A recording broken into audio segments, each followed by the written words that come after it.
추첨을 합니다. 그리고 여기서 헷갈리시는 분들이 많으시던데요. 소득 기준에서 자녀 30%에 해당하시는 분들은 우선 공급 70%에서 낙첨.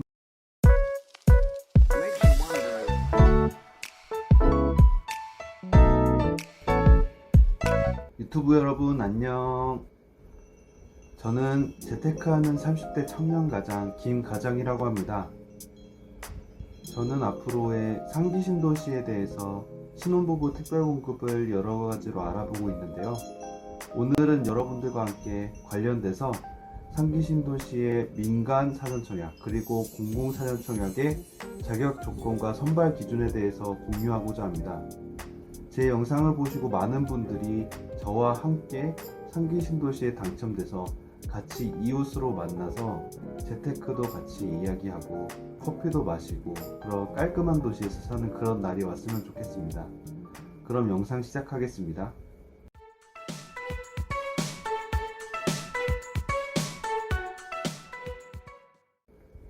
네, 제가 신혼부부분들이 상기 신도시를 노리라고 계속 영상을 통해서 말씀드리고 있는데요. 그 이유는 바로 상기 신도시의 신혼부부 물량이 점점 늘어나고 있고 다른 2기, 1기 신도시에 비해서 신혼부부들의 당첨 가능성이 높아지고 있기 때문입니다. 물론 4차 사전청약의 경쟁률과 당첨 결과로 보면 알 수 있듯이 인기 있는 지역의 넓은 평형대는 당연히 경쟁률이 높습니다. 하지만 우리는 당첨 가능성이 그냥 낮다고 포기하는 것이 다가 아니라 신혼부부분들이 내가 당첨 가능한 그런 가능성이 있는지는 한번 꼭 분석하고 확인하고, 그래서 내 집 마련을 가장 싸게 할 수 있는 방법이 있다면 분양을 통해서 할 수 있는 것이 최선의 방법이라고 생각됩니다. 그러면 상기 신도시의 특별 공급에 신혼부부 물량이 많다는 것을 관련 기사와 함께 확인해 보겠습니다.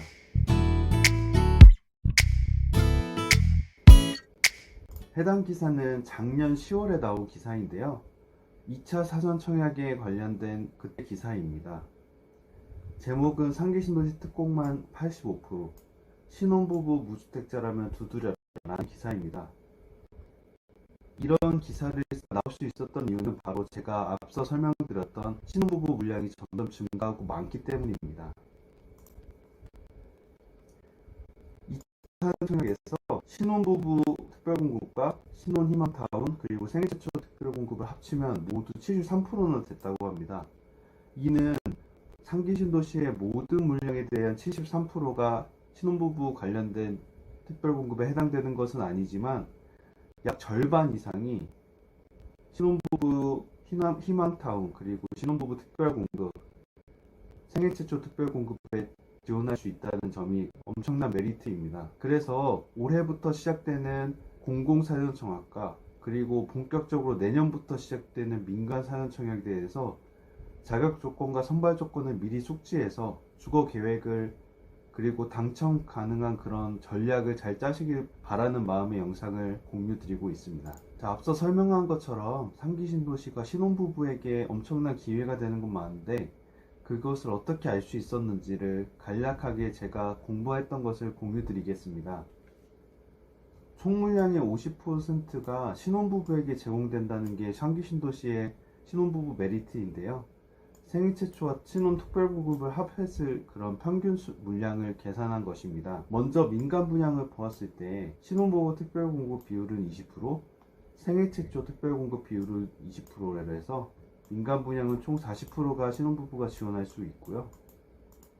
그리고 공공 분양의 경우에는 신혼부부와 생애 최초가 각각 30%와 25%로 55%가 되는 물량이 신혼부부가 지원할 수 있었기 때문에 평균적으로 3기 신도시에서 약 절반에 가까운 50%는 신혼부부가 지원할 수 있는 신혼부부 특별공급 혹은 생애 최초 특별공급이라고 이해하시면 됩니다.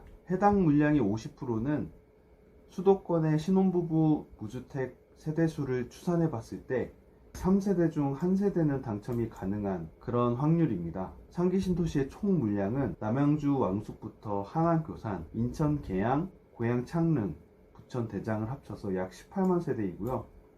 앞서 설명한 50%의 세대수를 계산하면 9만 세대 정도가 신혼부부가 넣을 수 있는 세대수입니다.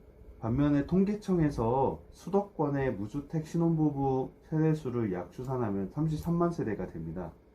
이는 20년도 기준 수도권 전체 신혼부부는 55만 세대이고요.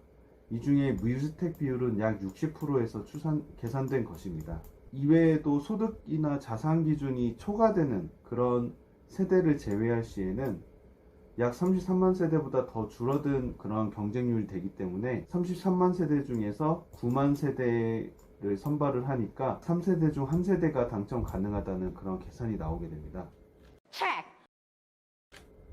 그럼 본격적으로 민간사전청약과 공공사전청약의 자격 조건과 선발 기준에 대해서 알아보겠습니다.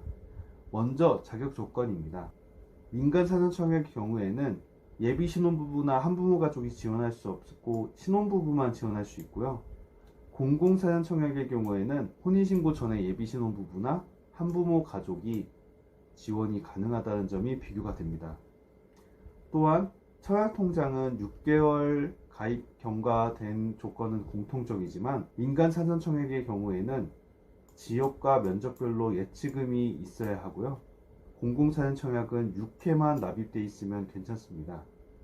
민간사전청약에는 약 300만원 정도가 청약통장에 예치되어 있다면 웬만한 신혼부부 특별공급의 평형과 지역에는 지원을 할 수 있습니다.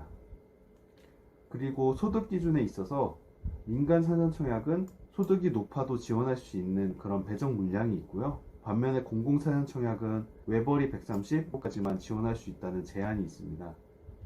공공사전청약은 정부가 소득이 적고 더 어려운 그런 서민분들에게 분양주택을 지원해주는 만큼 민간사전청약보다 소득 조건이 까다롭다고 이해하시면 되겠습니다.